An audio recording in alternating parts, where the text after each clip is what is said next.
Hello बच्चों, चलो बेटा मॉडल पेपर स्टार्ट करते हैं। अब लगभग ख़त्म ही है ऑब्जेक्टिव, और कुछ आज सब्जेक्टिव देखेंगे, फिर एक और वीडियो जाएगा तो उसमें सब्जेक्टिव भी कंप्लीट हो जाएगा। पढ़ाई में कमी नहीं करना बेटा। देखो क्वेश्चन है, which of the following are non negative constant. Non negative constant यानी निगेटिव नहीं है, तो निगेटिव नहीं है बबुआ तो पॉजिटिव है। तो पॉजिटिव है यानी x greater than equal to 0 एंड y greater than equal to 0। ये मेरा आंसर हो गया। देखो कितना आसान सवाल है। ठीक है, चलिए नेक्स्ट प्रॉब्लम कह रहा है which of the following is an objective function. देखो लीनियर प्रोग्रामिंग में ऑब्जेक्टिव फंक्शन जो होता है ना, वो एक लीनियर फंक्शन होता है x और y में। यानी z का जो वैल्यू होता है वो कुछ इस तरह से रहता है, ax प्लस by, इस फॉर्मेट में रहेगा बच्चों। तो देख लो इस फॉर्मेट में कौन सा ऑप्शन है, तो सर a ऑप्शन है, तो टिक लगा दीजिए सर। ये है ऑब्जेक्टिव फंक्शन। ठीक है, इसी का हम लोग मैक्सिमम और मिनिमम वैल्यू फाइंड आउट करते हैं। नेक्स्ट प्रॉब्लम है, अच्छा ये तो डिटर्मिनेंट वैल्यू है, तो 9 9 जा 81 में से 77 माइनस हो गया, 4 आंसर हो गया इसका।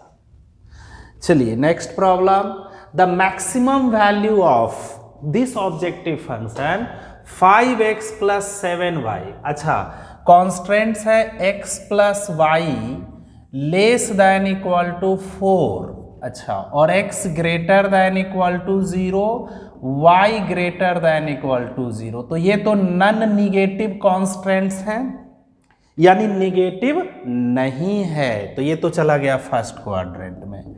चलो बच्चों इसका फट से एक टेबल तैयार कर लो, टेबल तैयार कर लो। ठीक है, x के जगह 0 तो y4, y0 तो x4 होगा। ठीक, अब यहां 0 0 रख करके पता लगा लो कि इसका आंसर किस तरफ होगा। ठीक है, इसका जो सॉल्यूशन एरिया होगा वो किस तरफ होगा। तो x के जगह 0 रखे और y के जगह 0, तो 0 is less than equal to 4।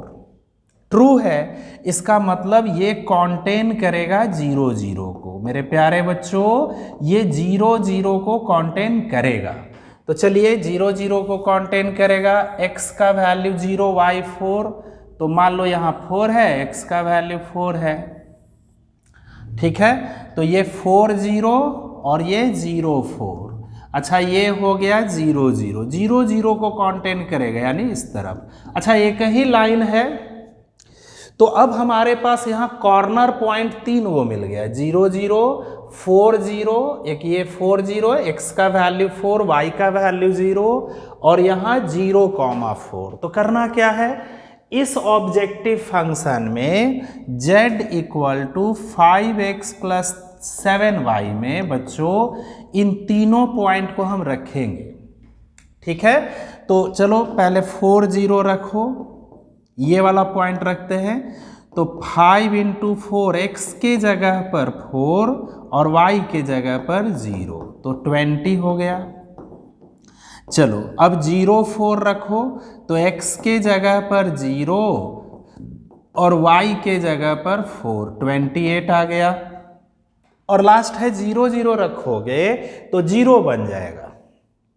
तो सबसे बड़ा वैल्यू 28 मिल गया, यानी बी ऑप्शन इसका सही आंसर है। क्लियर है बेटा, क्लियर है। चलो अब देखिए नेक्स्ट प्रॉब्लम है, इसका भी मैक्सिमम वैल्यू निकालना है। तो बच्चों आप अगर डायरेक्ट बनाओगे तो x 0 y 2 होगा, यानी एक कॉर्नर पॉइंट 0 2 मिलेगा जैसा पिछला सवाल, y 0 तो x 2 मिलेगा।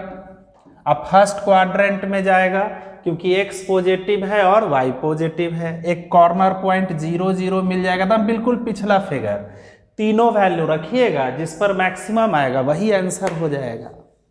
ठीक है बेटा, क्लियर है, बन जाएगा ये। फिर नेक्स्ट प्रॉब्लम है मिनिमम वैल्यू, इसका मिनिमम वैल्यू निकालना है। z equal to 5x plus 7y का, ठीक है। चलो x पॉजिटिव है, y पॉजिटिव है, फर्स्ट क्वाड्रेंट में जाएगा।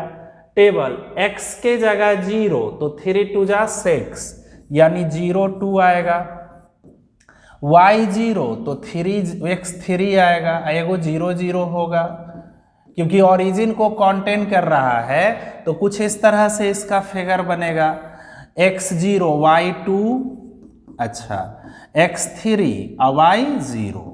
क्लियर है, ओरिजिन को कंटेन करेगा। 3 कॉर्नर पॉइंट हो गया इसका, तीनों वैल्यू यहां रख देंगे, जिस पर मिनिमम आएगा वही मेरा आंसर हो जाएगा। ठीक है, बना लीजिएगा सब।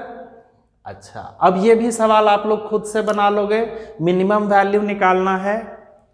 चलो next, the distance of the point 2 4 6 from origin, origin से इस पॉइंट का डिस्टेंस निकालना है। तो चलो 2 4 6, अच्छा ओरिजिन हो गया 0 0 0, बहुत आसान है। तो under root x2 minus x1 का होल स्क्वायर, ठीक है। तो x2 2 माइनस 0 का होल स्क्वायर, तो 2 का स्क्वायर 4, 4 का स्क्वायर 16, 6 का स्क्वायर 36, तो रूट अंडर 56, ठीक है। रूट अंडर 56 को आप लिखोगे 2 रूट 14, ये आंसर हो गया। तो ओरिजिन से इसका डिस्टेंस निकल गया। क्लियर है। नेक्स्ट प्रॉब्लम, अब चलो डिस्टेंस बिटवीन टू प्लेन्स। सबसे पहले ये देख लो बेटा कि दोनों पैरेलल है कि नहीं, ठीक है। तो चलो पैरेलल देखते हैं। पैरेलल का कंसेप्ट क्या है कि a1 by a2 equal to b1 by b2 equal to c1 by c2, ठीक है।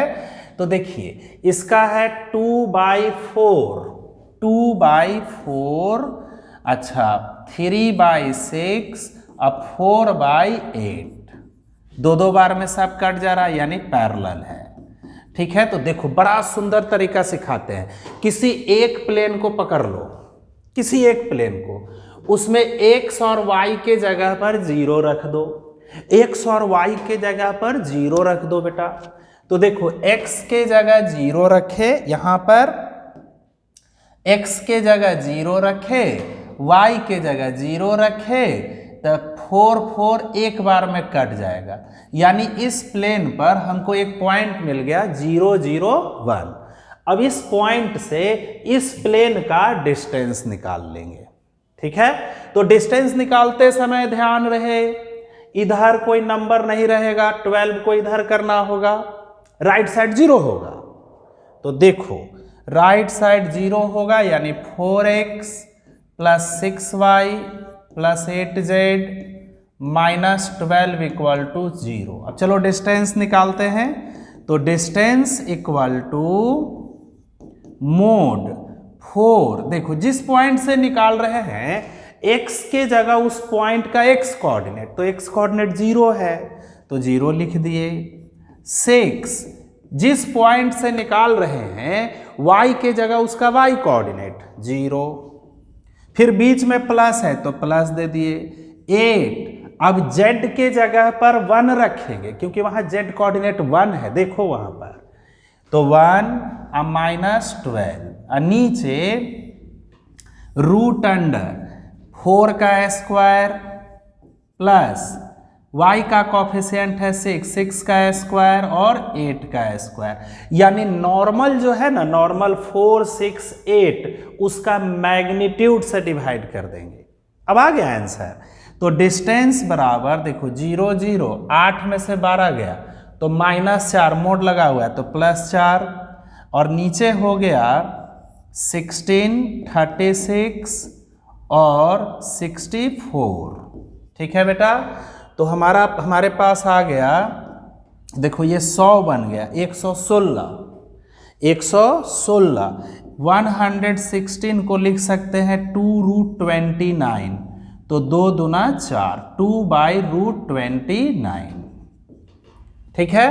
क्लियर है। तो पैरेलल प्लेन्स के बीच का डिस्टेंस निकालना सीख गए सब, ठीक। अच्छा कह देखता कि इसको वेक्टर फॉर्म में लिखो तब, तब क्या करते, देखो बड़ी आसान है, इसको वेक्टर फॉर्म में लिखना। आर वेक्टर एक ले लीजिएगा, ठीक है, और एक्स वाई जेड के जगह पर आई जे के लगा देना, तो 4i plus 6j plus 8k equal to 12। अच्छा, वेक्टर फॉर्म से कहेगा कार्टेशियन फॉर्म में लिखो, तो आर वेक्टर गायब कर देना, आई जे के जगह एक्स वाई जेड लिख देंगे।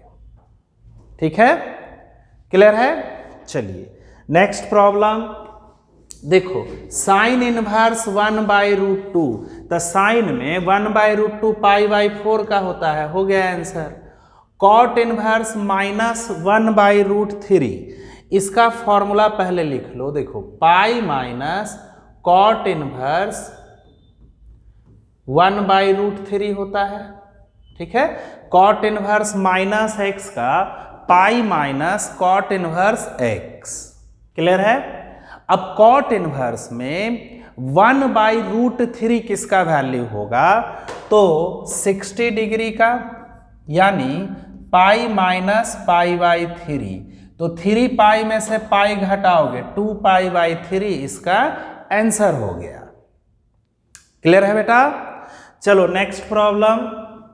अब देखिए, एंगल बिटवीन टू प्लेन्स, दो प्लेन्स के बीच का एंगल cos थीटा बराबर होता है a1 into a2 plus b1 into b2 plus c1 into c2 by root under a1 का स्क्वायर प्लस b1 का स्क्वायर प्लस c1 का स्क्वायर और a2 का स्क्वायर प्लस b2 का स्क्वायर प्लस c2 का स्क्वायर।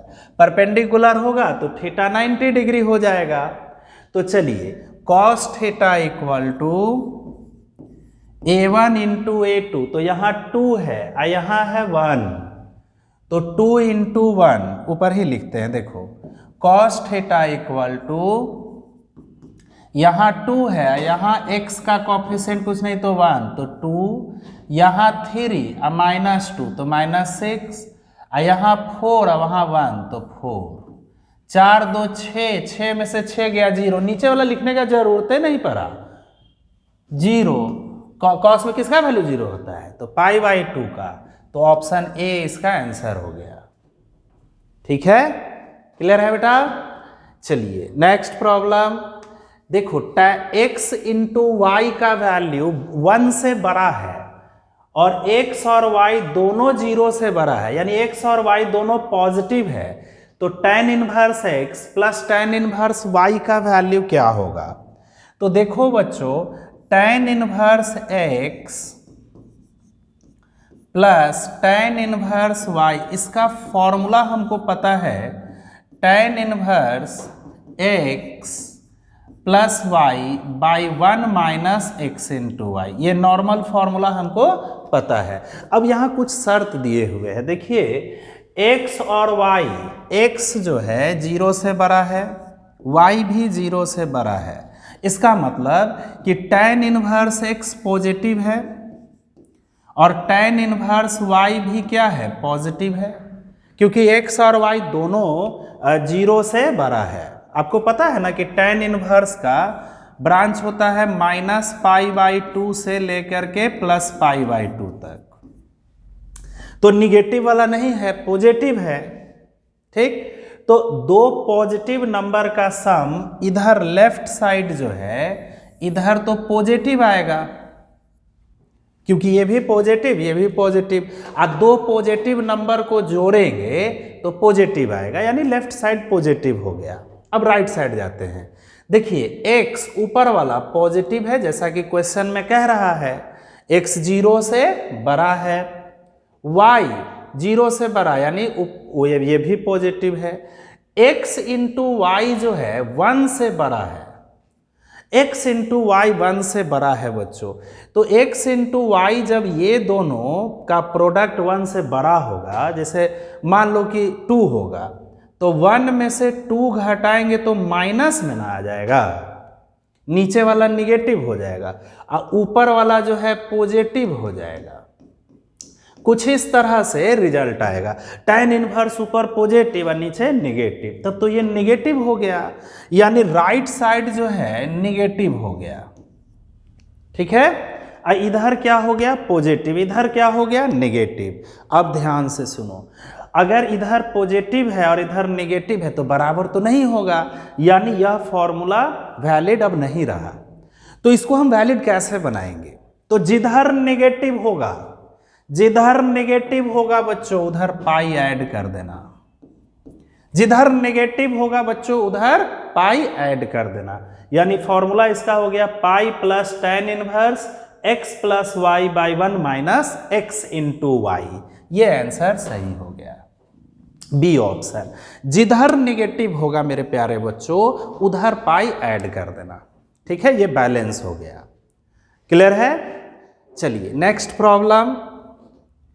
अब देखो, the acute angle between the two lines which direction ratio, देखिए हमको एक्यूट एंगल निकालना है।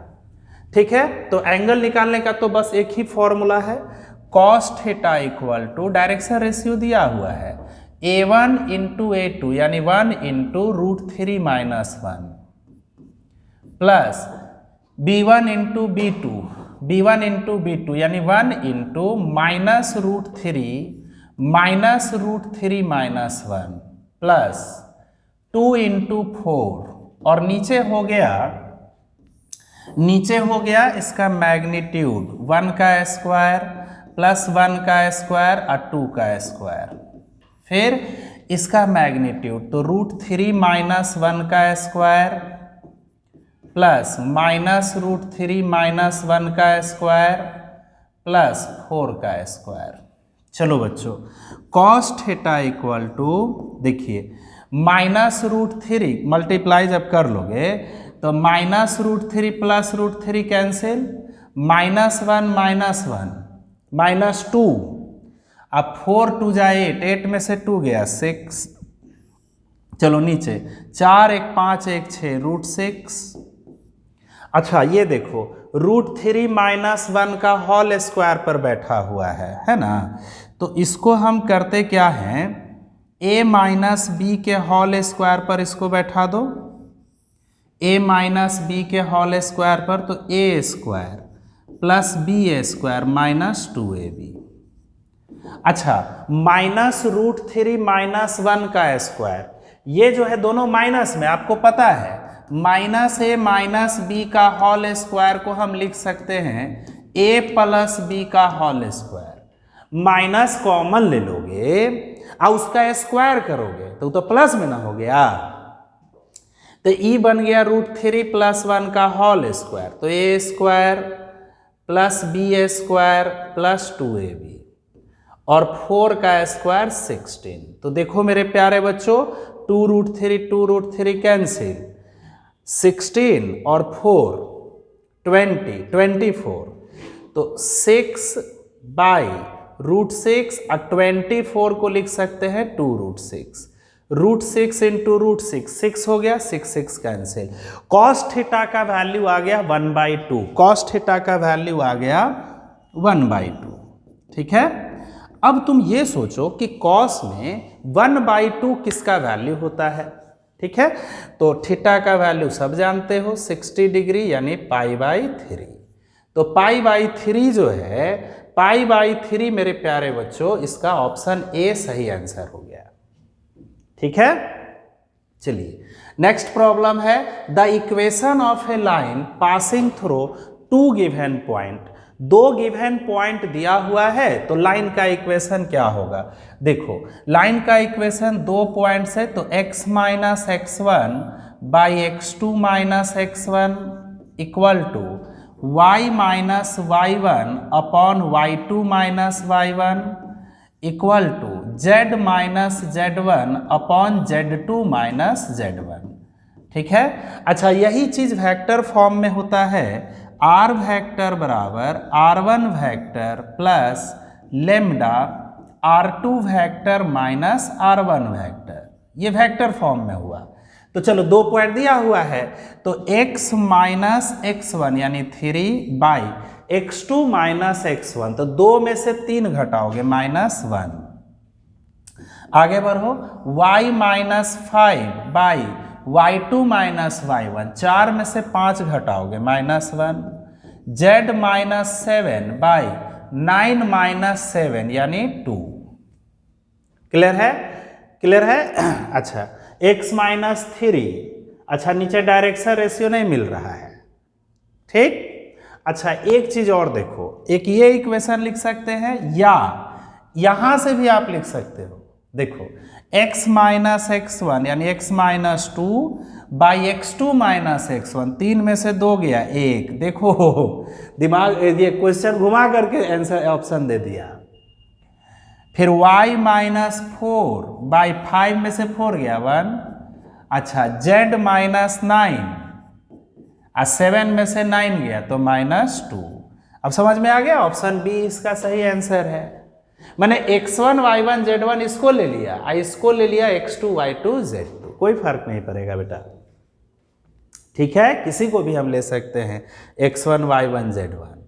अब इसका डिटर्मिनेंट वैल्यू निकालना है बच्चों, तो थोड़ा छोटा बना लो इसको, थोड़ा छोटा बना लो। देख रहे हो बड़ा बड़ा नंबर है, तो एक काम करते हैं, देखिए R1 में से R2 को घटा दो, तो 2000 R1 में से नियम अप्लाई करते हैं कि R1 में से R2 को माइनस कर दिए, तो 2002 में से 2005 घटाओगे -3, 2003 में से 2008 -5 और -13, ठीक है। 2005, 2008 और 2017, 3, 5, 13।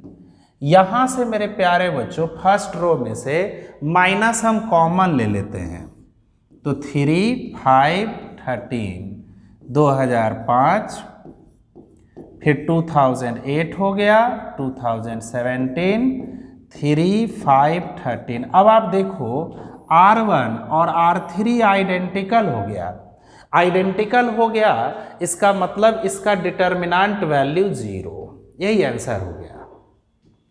तो बड़ा बड़ा नंबर रहेगा तो सोचिएगा कि पहले घटा करके उसको छोटा कर दे, इस तरह से घटाएंगे कि हमारा आगे वाला रो या कॉलम उसमें कुछ एलिमेंट कॉमन मिल जाए तो जल्दी सॉल्व हो जाएगा।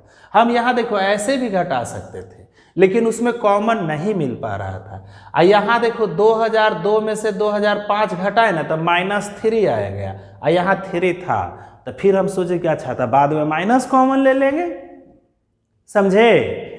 अब देखिए शॉर्ट आंसर टाइप, देखो बेटा f एक फंक्शन है n से y में। अच्छा y क्या है, तो y का वैल्यू है n², y का वैल्यू है मेरे प्यारे बच्चों, y का वैल्यू है n² और n क्या है, नेचुरल नंबर। तो नेचुरल नंबर तो सबको पता है, तो n नेचुरल नंबर होता है 1 2 3 4, तो डॉट डॉट बढ़ाते जाएंगे, तो 1 रखेंगे तो 1 का स्क्वायर 1, y का वैल्यू पहले निकाल लो, 2 का स्क्वायर 4, 9, 16, इसी तरह बढ़ते चला जाएगा, ठीक है।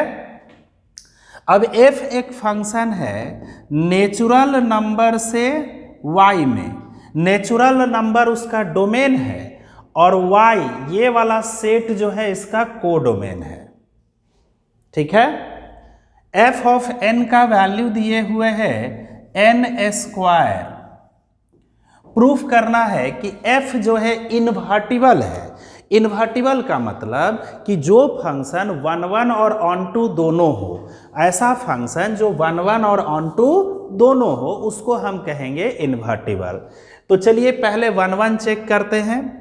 1 1 देखो बेटा 1 1 के लिए डोमेन वाले सेट में से यानी एरो के पहले जो सेट रहेगा उसमें से 2 एलिमेंट लेना। लेट n1 n2 कहाँ से, तो नेचुरल नंबर में से, ठीक है। अब मान लिए कि f of n1 equal to f of n2। चलो f ऑफ n का वैल्यू है n², तो f ऑफ n1 का वैल्यू होगा n1 का स्क्वायर, n के जगह पर हम n1 रख देंगे। अच्छा f ऑफ n2 का वैल्यू, तो n के जगह पर n2 रख देंगे, ठीक है। चलिए इसको इधर ले आओ, तो n1 का स्क्वायर अब माइनस n2 का square, a square minus b square, a plus b into a minus b। तो इस तरह से n1 का दो वैल्यू आ गया, एक n1 इक्वल टू n2 आ गया और दूसरा वैल्यू आया n1 का वैल्यू माइनस n2। अब तुम सोचो क्या ये दोनों आंसर सही होगा? अगर दोनों आंसर सही हो जाएगा तो 1 1 नहीं होगा। तो यहां देखिए n1 और n2 नेचुरल नंबर है, तो नेचुरल नंबर तो आपको पता है कि 1 2 3 यही सब रहता है, निगेटिव नहीं होता है। यानी ये वाला जो वैल्यू है ये जो है आपका नेचुरल नंबर नहीं है। तो सिर्फ एक सॉल्यूशन आया, यूनिक सॉल्यूशन आया, इसका मतलब कि यह 1 1 फंक्शन है। ठीक है, f इज 1 1। अब मेरे प्यारे बच्चों जब ये 1 1 है तो अब हमको ऑन टू देखना है कि ये ऑन टू है कि नहीं। तो देखिए ऑन टू के लिए रेंज बराबर होता है कोडोमेन के। इस फंक्शन का रेंज क्या है? देखो n है नेचुरल नंबर, तो 1 रखेंगे तो 1 का स्क्वायर 1, 2 का स्क्वायर 4, 3 का स्क्वायर 9, 4 का स्क्वायर 16, यानी इसका रेंज जो है y के बराबर हो जा रहा है, y के बराबर हो जा रहा है। देखिए रेंज जो इस फंक्शन का है, रेंज ऑफ f वो हो जा रहा है 1 4 9 16, ठीक है, जो कि y के बराबर है, जो कि y के बराबर है। और y क्या है? तो कोडोमेन है। y क्या है बच्चों? तो कोडोमेन है। तो इसका मतलब ये हुआ कि ये ऑन टू है, f इज ऑन टू। चलिए अब इसका हम लोग इनवर्स निकालते हैं। अच्छा 1 1 और ऑन टू हो गया ना दोनों, तो ये बाइजेक्टिव कहलाएगा। और जो 1 1 ऑन टू होता है उसको हम इन्वर्टिबल फंक्शन भी कहते हैं, यानी f इज इन्वर्टिबल। f क्या है बच्चों? तो इन्वर्टिबल है। अब चलो इसका इन्वर्स निकालते हैं। इसका इन्वर्स निकालते हैं बच्चों, ये समझ गए सब? क्योंकि रेंज बराबर है कोडोमेन के, इसलिए ये ऑन टू हो गया, 1 1 भी हो गया, ऑन टू भी हो गया, बाइजेक्टिव हो गया, इसी को इन्वर्टिबल कहेंगे। अब इसका इन्वर्स देखो निकालते हैं। तो f जो मेरा फंक्शन था वो n से y में था और f ऑफ n की वैल्यू है n स्क्वायर। चलो इन्वर्स निकालने के लिए फंक्शन को y मान लेना, ठीक है, f इधर आ जाएगा तो f inverse y equal to n। इसको रिजल्ट फर्स्ट ले लो। देखो y equal to f of n है, तो यहां से इनवर्स को कैसे लिखोगे? तो f inverse y equal to n, जो डोमेन है वो रेंज बन जाएगा और जो रेंज है वो डोमेन बन जाएगा। ठीक है, इनवर्स में यही होता है। अब यहां से n का वैल्यू निकालो मेरे प्यारे बच्चों। देखो y बराबर n स्क्वायर, तो n का वैल्यू निकालोगे रूट y आएगा, इसको यहां रख दो। तो f inverse y equal to root y, यही इसका इनवर्स हो गया। देखो यहां से n का वैल्यू निकाल लेना, n का y बराबर n स्क्वायर, तो n का वैल्यू रूट y आएगा, यही इनवर्स हो गया। अब इसको आप n के फॉर्म में भी लिख सकते हैं क्योंकि क्वेश्चन n के फॉर्म में दिया हुआ है, जहां जहां y है वहां वहां n रख देना। ठीक है, अब इनवर्स में डोमेन और को डोमेन आपस में चेंज हो जाएंगे, ऐसे लिखा जाएगा। इसी तरह एक यही आंसर हो गया। अब मान लो कोई फंक्शन है f ऑफ x बराबर 7x प्लस 5, इसका इनवर्स निकालना है तो इसको तुम y मान लेना। ठीक, अब f inverse y equal to x ऐसे लिख लिए। अब x का वैल्यू यहां से और यहां से निकालेंगे, जो x का वैल्यू आएगा वो इनवर्स होगा। यहां n के फॉर्म में है तो जो n का वैल्यू आएगा वो इनवर्स होगा। तो y equal to 7x plus 5 +5 इधर आएगा तो y -5, और 7 इंटू में है तो डिवाइड में चला आएगा। ये हो गया x का वैल्यू। अब x का वैल्यू यहाँ रख देंगे, यही इन्वर्स हो गया मेरे प्यारे बच्चों, y -5/7। इसको आप x के फॉर्म में भी लिख सकते हो। अच्छा, डायरेक्ट भी इसका इन्वर्स ऑब्जेक्टिव में आएगा तो ये सब हम करने जाएंगे ना, तुरंत देख के बना देंगे कि देखो मन में y रखो, मन में y रखो, +5 का इन्वर्स -5 तो y -5, 7 इंटू में है तो इसका इन्वर्स डिवाइड में जाएगा तो y -5/7 हो गया आंसर, y -5/7। फिर देखो, अगर मान लो कहता कि 10x -9 का इन्वर्स क्या होगा, तो डायरेक्ट लिखो आंसर, मन में y रखो तो y -9 का +9, 10 इंटू में तो डिवाइड में, यही आंसर। जहां जहां y है वहां वहां x रख देंगे, ऑप्शन वाला रहेगा, y के टर्म में दिया रहेगा तो यही आंसर, x में रहेगा तो x रख देंगे। ठीक है, चलिए समझ गए बेटा। अब देखो, tan inverse 1 - x/1 + x equal to ½ tan inverse x, x 0 से बड़ा है तो x का वैल्यू क्या होगा। चलिए देखिए, tan इनवर्स 1 - x, अच्छा नीचे वाला जो x है उसको 1 से इंटू कर दो, कर सकते हैं? हाँ सर बिल्कुल कर सकते हैं।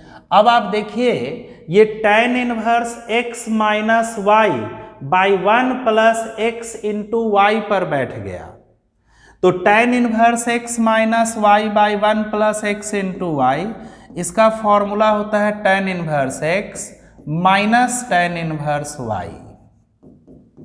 ठीक है बेटा? हाँ सर। अब तो सवाल बन गया। देखो, tan इनवर्स 1 का वैल्यू होता है π/4, अब माइनस tan इनवर्स x उधर चला गया तो tan इनवर्स x प्लस में और ½ tan इनवर्स x। चलिए देखिए, तो π/4 2 tan इनवर्स x और tan inverse x 3 tan inverse x /2। ठीक है, चलो 2 से 2 बार में कट गया, 3 × 2 = 6, तो tan inverse x equal to π/6, तो x का वैल्यू आ गया tan π/6 यानी tan 30 डिग्री। और tan 30 डिग्री का वैल्यू तो बच्चा बच्चा जानता है जी, क्या होता है, तो 1/√3, यही आंसर हो गया। क्लियर है बेटा? चलो नेक्स्ट सवाल, find the principal value of cosec inverse -2, cosec inverse -2 है ना, कॉसेक इनवर्स -2। ठीक है, इसका प्रिंसिपल वैल्यू लिखना है। आप लोग को पता है कि कॉसेक इनवर्स x का जो प्रिंसिपल ब्रांच होता है वो -π/2 से लेकर के +π/2 में से 0 माइनस कर देते हैं। ठीक है, तो देखिए इसको हम थीटा मान लिए, इसको उधर भेजो तो कॉसेक थीटा होगा। थीटा का वैल्यू हमको इसी में से लिखना है, इसी ब्रांच में से। कॉसेक थीटा का वैल्यू आ गया -2। अच्छा, माइनस को अभी आप रहने दो। कॉसेक में 2 किसका वैल्यू होता है, तो आपको पता है कि sin 31/2, तो कॉसेक 30 यानी कॉसेक π/6 हो गया 2 का वैल्यू। और आपको ये भी जानकारी है कि कॉसेक माइनस थीटा बराबर होता है माइनस कॉसेक थीटा। तो जरा हम रिवर्स करके लिखते हैं, माइनस कॉसेक थीटा को हम लिख सकते हैं कॉसेक माइनस थीटा, यानी कॉसेक थीटा बराबर इसको लिख दो कॉसेक -π/6। देखो तो -π/6 इसके बीच में आ गया, -30 डिग्री, -90 और 90 के बीच में आ गया। तो इस तरह से थीटा का वैल्यू -π/6 और थीटा हम माने थे कॉसेक इनवर्स -2 को। यही इसका आंसर आ गया मेरे प्यारे बच्चों। क्लियर है? बिल्कुल अच्छे से समझ में आ गया। अब चलिए, find the inverse of the matrix by elementary operation. Elementary operation से इस मैट्रिक्स का इनवर्स निकालना है। तो देखो, इस मैट्रिक्स को देखो, इनवर्स का निकालने का एक फॉर्मूला आप लोग जानते हैं, ए इनवर्स बराबर एडजॉइंट ए बाई डिटर्मिनेंट ए। इससे नहीं निकालना है, एलिमेंट्री ट्रांसफॉर्मेशन से निकालना है। तो देखो, पहले क्या करो कि ए मैट्रिक्स उसको मान लो, ए बराबर 1 2 2 -1, ठीक है। अच्छा, हमको पता है कि ए आई इंटू ए बराबर होता है ए, ठीक, क्लियर है। तो यहां आई के जगह पर आइडेंटिटी मैट्रिक्स रखो इंटू ए। अच्छा, ये ए मैट्रिक्स के जगह 1 2 2 -1। देखो, अब करना क्या है, हमको नियम अप्लाई करना है जोड़ने घटाने वाला, रो ऑपरेशन का, कि इधर वाला जो मैट्रिक्स देख रहे हो राइट साइड वाला, ये आइडेंटिटी में कन्वर्ट हो जाए। मैंने इसको बदल देना है 1 0 0 1 में, ऐसे बदल देना है। तो देखिए, सबसे पहले क्या करना है बच्चों, देखो इसका तरीका पहले लिख लो। देखो क्या करना, एलिमेंट्री ट्रांसफॉर्मेशन में सबसे पहले इसको 1 बनाना, जब ये 1 हो जाएगा तो इसको 0 बनाना, ये फर्स्ट स्टेप। अच्छा, ये हो गया सेकेंड स्टेप। थर्ड स्टेप में d को 1 बनाना और फोर्थ स्टेप में b को 0 बनाना, ठीक है। ऐसे इसको 1 फिर 0 फिर 1 फिर 0, ऐसे करना। देखो ध्यान से समझो, बनाते हैं तब ज्यादा क्लियर होगा। देखो यहां तो ऑलरेडी 1 है, तो एक काम तो मेरा आसान हो गया। अब 2 को 0 बनाना है, तो कैसे बनाएंगे? देखिए, ये है R2 और ये है R1, ठीक है। हम क्या करते हैं, यहां 2 है तो R1 को 2 से इंटू कर देते हैं, R1 को 2 से इंटू कर दिए और इस क्वांटिटी को R2 में से माइनस कर देंगे। देखो, R2 में से इस 2 को 0 बनाना है, तो यहां 2 है तो R1 को 2 से इंटू कर दिए। अगर यहां 3 रहता तो इसको 3 से इंटू करते, बराबर हो जाएगा तब न 0 होगा, घटाएंगे तो 2 है तो R1 को 2 से इंटू कर दिए। जैसे याद करो ना, 10th क्लास में एलिमिनेशन मेथड अप्लाई करते थे, यहां 2 तो इसको 2 से इंटू कर देते थे, तो 2 से इसको इंटू कर दिए और R2 में से माइनस कर दिया। एड्रेस क्या लिखे तो R2, चेंज कहां होगा तो R2 पर। यह नियम दोनों तरफ अप्लाई होगा। देखिए, अब यहां ध्यान सिर्फ इतना देना है कि एड्रेस है R2 तो R1 चेंज नहीं होगा, जस का तस रहेगा, ठीक है। R2 है 0 0 0 माइनस 2 इंटू R1। देखो इसका R1 है 1, 2 इंटू 1 तो -2 लिखा गया। R2 1 है माइनस 2 इंटू इसका R1 है 0 तो 1 हो गया इंटू A। चलिए, वही नियम दोनों तरफ, सिर्फ R2 बदलेगा, R1 जस का तस रहेगा बेटा। तो 1 2, देखो R2 है 2, R2 है 2 माइनस 2 इंटू 1 तो 2 में से 2 गया 0। फिर R2 है -1 माइनस 2 इंटू इसका R1 है 2 तो -5। देखिए, R2 है 2 R2 है यहाँ -1 माइनस 2 इंटू 2 तो -5। चलो 1 0 आ गया। अब इसको 1 बनाना है, इसको 1 बनाना है -5 को, तो ये है R2 में, ये है R2 में, ये है बच्चों R2 है बेटा, ये है R2, ये है R2। R2 को देखो यहाँ 1 बनाना है -5 को, तो हम -1/5 से इसको मल्टीप्लाई कर देते हैं। R2 को -1/5 से मल्टीप्लाई कर देते हैं। R2 को -1/5 से मल्टीप्लाई कर देते हैं तो ये 1 हो जाएगा।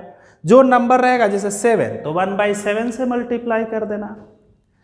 तो दोनों तरफ सिर्फ R2 चेंज होगा, जो एड्रेस है वही चेंज होगा। 1 0 -2 को -1/5 से तो 2/5, 1 को -1/5 से तो -1/5 इंटू ए। अच्छा इधर R2 को -1/5 से इंटू किए तो 0 इंटू -1/5, R1 नहीं चेंज होगा, 0 और 1। ठीक है बेटा, 1 0 1 आ गया। अब 2 को 0 बनाना है। देखिए ये है R1 और ये है R2। ठीक है, अब 2 को 0 बनाना है तो देखो यहां R1 में 2 है तो R2 को 2 से इंटू कर देंगे ताकि बराबर करे। पहले तो बराबर करो तब ना माइनस करेंगे।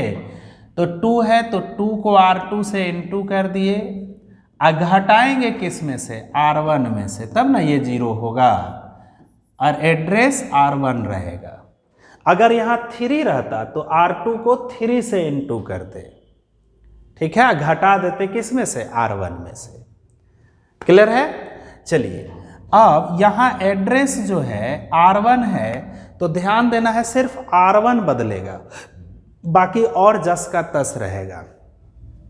R1 है 1 माइनस 2 इंटू R2 है 2/5 तो 5 में से 4 गया 1/5। R1 है 0 माइनस 2 इंटू इसका R2 है -1/5 तो 2/5 और R2 जस का तस रह गया इंटू ए। अच्छा इधर R1 है बच्चों 1 तो 1 माइनस 2 इंटू इसका R2 है 0 तो 1। R2 है 2 माइनस 2 इंटू उसका R1 है 2 माइनस 2 इंटू R2 है 1 तो 2 माइनस 2 0। देखो आइडेंटिटी इधर आ गया। तो इधर जो A के साथ जो मैट्रिक्स है ये वाला, यही इसका इन्वर्स हो गया। यानी A inverse equal to 1/5 2/5 2/5 minus 1/5। अच्छा इसको आप उस फॉर्मूला से भी बना सकते हैं और उससे देखना है answer adjoint A by determinant A के फॉर्मूला से। लेकिन जब एलिमेंट्री ऑपरेशन दे दिया जाए तो इसी से बनाना है। क्लियर है बेटा? इस तरह का 2-3 सवाल और बना लीजिएगा ताकि प्रैक्टिस हो जाए। चलो नेक्स्ट। हाँ, A B C are positive and different. देखो ए बी सी जो है पॉजिटिव नंबर है और डिफरेंट नंबर है, यानी अलग अलग है, इक्वल नहीं है, अलग अलग है। ठीक है, फाइंड द वैल्यू। इस डिटर्मिनेंट का वैल्यू निकालना है। तो चलिए जब अलग अलग है तो इतना तो तय है कि डिफरेंस करेंगे तो 0 नहीं आएगा, क्योंकि A अलग है B अलग है। बराबर रहेगा तब ना 0 आएगा। तो हम क्या करते हैं, इसमें पहले नियम लगा देते हैं। देखो R1 में R2 और R3 जोड़ दो। जोड़ने से फायदा क्या होगा कि यहाँ A plus B plus C आ जाएगा, यहाँ भी A plus B plus C आ जाएगा, यहाँ भी C plus A plus B आ जाएगा। मतलब इस पहला वाला रो में A plus B plus C आ जाएगा। देखिए R1 में R1 plus R2 plus R3 ये कर देते हैं। तो डिटर्मिनेंट को डेल्टा से हम लोग डिनोट करते हैं। तो A plus B plus C आ जाएगा। R1 देखो यहाँ एड्रेस R1 है तो इन तीनों को जोड़ करके कहाँ लिखना है, R1 पर, फर्स्ट रो पर। तीनों रो को जोड़ करके फर्स्ट रो पर लिखना है। तो तीनों रो को जोड़ोगे B plus C plus A कहाँ लिखोगे, फर्स्ट रो में। C plus A plus B। ठीक है बेटा, B C A C A B। अब मेरे प्यारे बच्चों देखो पहला रो में A plus B plus C है, इसको कॉमन ले लीजिए। तो A plus B plus C जब आप कॉमन लोगे तो हम लोगों के पास आएगा 1 1 1। B C A, C A B. देखो यहाँ 1 1 1 बराबर आ गया, तब 2 को 0 बना दो। देखो R1 में से R2 को, सॉरी C1 में से C2 को घटा देंगे तो 1 - 1 यहाँ 0 हो जाएगा, और C2 में से C3 घटा देंगे तो यहाँ भी 0 हो जाएगा। C1 में से C2 घटाओ, C1 में से C2 घटा देते हैं, एंड C2 में से C3 घटा देते हैं, तो फायदा क्या होगा कि 2 को 0 हो जाएगा। देखिए A plus B plus C, C1 में से, C1 ये है, C1 में से C2 घटाओ तो 1 - 1 0, B minus C, C minus A, ठीक है। फिर C2 में से C3 घटाओ तो 0, C minus A minus B, अब 1 A B। अब इसको सॉल्व करो। देखो 2 0 आ गया, तब प्लस यहाँ रहता है, साइन पता है तुम लोगों को, यहाँ प्लस, यहाँ माइनस, यहाँ प्लस, तो प्लस इंटू 0 मत लिखो, माइनस इंटू 0 मत लिखो, प्लस इंटू 1 ये वाला लिखो। तो A plus B plus C plus into 1 यानी 1। अब ये रो और ये कॉलम छिप जाएगा, 1 जिस रो में है, जिस कॉलम में है उसको छिपा देंगे, तो B माइनस C इंटू करेगा A माइनस B से, B माइनस C इंटू करेगा A माइनस B से, अब minus minus C minus A into करेगा C माइनस A से, तो हो जाएगा मेरे प्यारे बच्चों C माइनस A का होल स्क्वायर। ठीक है, चलिए यहां तक तो क्लियर हो गया। अब इसको सॉल्व करना है, इसको सॉल्व करना है बच्चों, ऐसे ही थोड़ी अभी इसको सॉल्व करके एक फाइनल आंसर हम लोगों को लाना होगा, बहुत काम है। देखो तो determinant equal to A plus B plus C,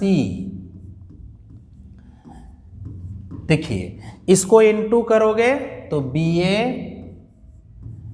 into A BA minus BA square minus CA plus BA square. अब यहां देखो A माइनस B के होल स्क्वायर पर बैठा हुआ है, बीच में है माइनस, बीच में है माइनस, तो minus CA square minus A square plus 2CA हो जाएगा। ठीक है, चलो determinant equal to A plus B plus C, बड़ा अच्छा क्वेश्चन है बेटा। देखो यहाँ पर 2CA में से CA घटाओगे, कुछ छूट का गया है, देखो तो BA minus BA square minus CA plus BA square, ठीक है। हाँ चलो देखो BA, ठीक कुछ छूटा नहीं ना है, BA minus BA square minus BA square cut गया, BA minus BA square minus C plus BC है बेटा। देखो यहाँ पर छूटा है, यहाँ पर देखो माइनस CA, अब minus C into minus B तो प्लस BC, ठीक है, अब माइनस CA स्क्वायर, अब ठीक हो गया। देखो BA प्लस BC, 2CA में से CA घटाओगे तो CA minus A square minus BA square minus CA square. अब एक काम करते हैं, अब यहाँ से थोड़ा सा ध्यान में रखना कैसे ये सॉल्व होगा। माइनस इसमें से कॉमन ले लेते हैं, 2 से इंटू 2 से डिवाइड कर देंगे। देखो 2 से डिवाइड कर दिए, 2 से हम इसको इंटू कर दिए, तो यहाँ माइनस भी कॉमन लिए, 2 से इंटू इस फैक्टर को किए और 2 से डिवाइड किए, तब माइनस वाला सब प्लस हो जाएगा, 2A स्क्वायर हो जाएगा क्योंकि 2 से इंटू किए हैं, 2BA square plus 2CA square, आई प्लस वाला माइनस हो गया, minus 2BA minus 2BC minus 2CA। ठीक है, चलो बेटा अब ध्यान दो, यहाँ से मेरे प्यारे बच्चों determinant -1/2 A plus B plus C, देखो 2a स्क्वायर को A square plus A square लिख दो, 2b स्क्वायर को B square plus B square, 2c square को C square plus C square, minus 2ba minus 2bc और minus 2ca। ठीक है, clear है? चलिए अब थोड़ा सा इसको इरेज करेंगे, तुम लोग नोट कर लेना वीडियो रोक करके।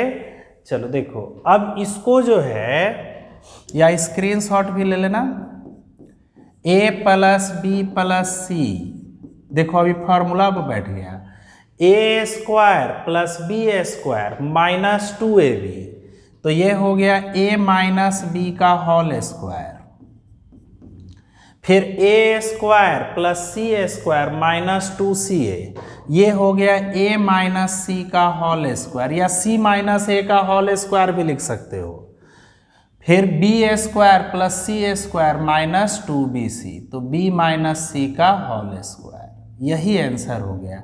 इसको ढंग से लिख लेते हैं, -1/2 a plus B plus C, a minus B का whole square, b minus C का होल स्क्वायर।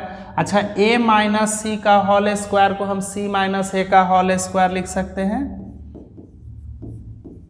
ठीक है, यही इसका इस डिटर्मिनेंट का आंसर हो गया। क्लियर है बच्चों? बिल्कुल क्लियर है। तो 2 बार 3 बार प्रैक्टिस कर लेना सब।